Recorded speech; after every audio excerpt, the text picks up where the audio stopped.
ଠାକୁର ଘରେ ନିଶ୍ଚୟ ରଖନ୍ତୁ ଏହି 8ଟି ଜିନିଷ।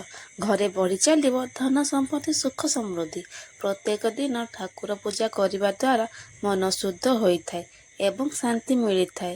ପୂର୍ବ କାଳରେ ମୁନି ଋଷିମାନେ ଯଜ୍ଞ ମାଧ୍ୟମରେ ଭଗବାନଙ୍କ ଆରାଧନା କରୁଥିଲେ। ବର୍ତ୍ତମାନ ସମୟରେ ଠାକୁରଙ୍କ ମୂର୍ତ୍ତି କିମ୍ବା ଫଟୋ ରଖି ପୂଜା କରୁଛନ୍ତି। ବାସ୍ତୁଶାସ୍ତ୍ର ଅନୁଯାୟୀ ଘରର ଈଶାନ କୋଣରେ ଠାକୁର ଘର ରହିବା ଶୁଭ ହୋଇଥାଏ।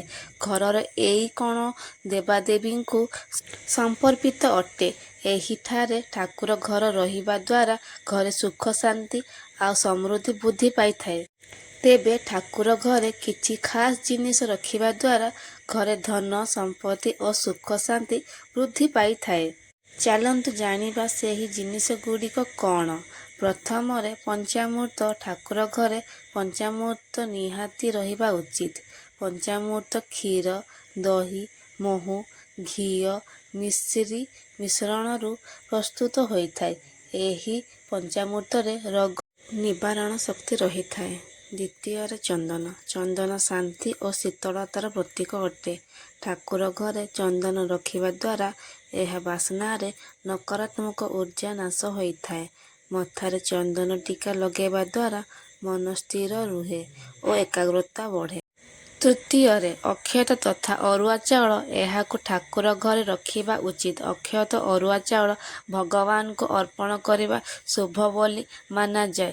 ଚତୁର୍ଥରେ ଫୁଲ। ଫୁଲ ସୁନ୍ଦରତା କୋମଳତାର ପ୍ରତୀକ। ଭଗବାନଙ୍କୁ ପ୍ରତ୍ୟେକ ଦିନ ଫୁଲ ଅର୍ପଣ କରିବା ଦ୍ୱାରା ମନରେ ଭଲ ଭାବନା ଆସିଥାଏ। ପଞ୍ଚମରେ ମିଠା। ଭଗବାନଙ୍କୁ ପ୍ରତ୍ୟେକ ଦିନ ମିଠା ମଧ୍ୟ ଅର୍ପଣ କରିବା ଉଚିତ।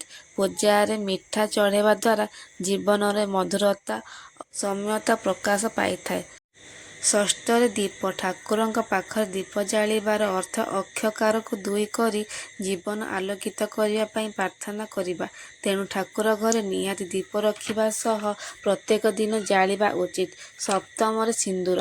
ସିନ୍ଦୁର ଉଲ୍ଲାସତାର ପ୍ରତୀକ ଅଟେ। ଏହା ଆମ ବେରଙ୍ଗୀ ଜୀବନରେ ରଙ୍ଗ ଭରିବାର କାମ କରିଥାଏ। ପ୍ରତ୍ୟେକ ଦିନ ଠାକୁରଙ୍କ ଫଟୋ ବା ମୂର୍ତ୍ତିରେ ସିନ୍ଦୁର ଲଗାଇବା ଦ୍ୱାରା ଆମ ଜୀବନ ବି ରଙ୍ଗୀନ ହୋଇଥାଏ। ଅଷ୍ଟମରେ ଘଣ୍ଟି। ହିନ୍ଦୁ ଧର୍ମରେ ଠାକୁର ଘରେ ପୂଜା ଘଣ୍ଟି ରହିବା ବିଶେଷ ମହତ୍ତ୍ୱ ରହିଛି। ଏହା ଦ୍ୱାରା ବାତାବରଣ ପବିତ୍ର ଓ ଶୁଦ୍ଧ ହୋଇଥାଏ। ଏହି 8ଟି ଜିନିଷ ଠାକୁର ଘରେ ରଖିବା ଦ୍ୱାରା ଘରର ଉନ୍ନତି ହୋଇଥାଏ। ଭିଡ଼ିଓଟି ଭଲ ଲାଗିଥିଲେ ଲାଇକ୍ କରନ୍ତୁ। ଆଗକୁ ଏଇଭଳିଆ ଭିଡ଼ିଓ ପାଇବା ପାଇଁ ସବସ୍କ୍ରାଇବ୍ କରନ୍ତୁ। ପାଖରେ ଥିବା ବେଲ୍ ଆଇକନ୍କୁ କ୍ଲିକ୍ କରନ୍ତୁ।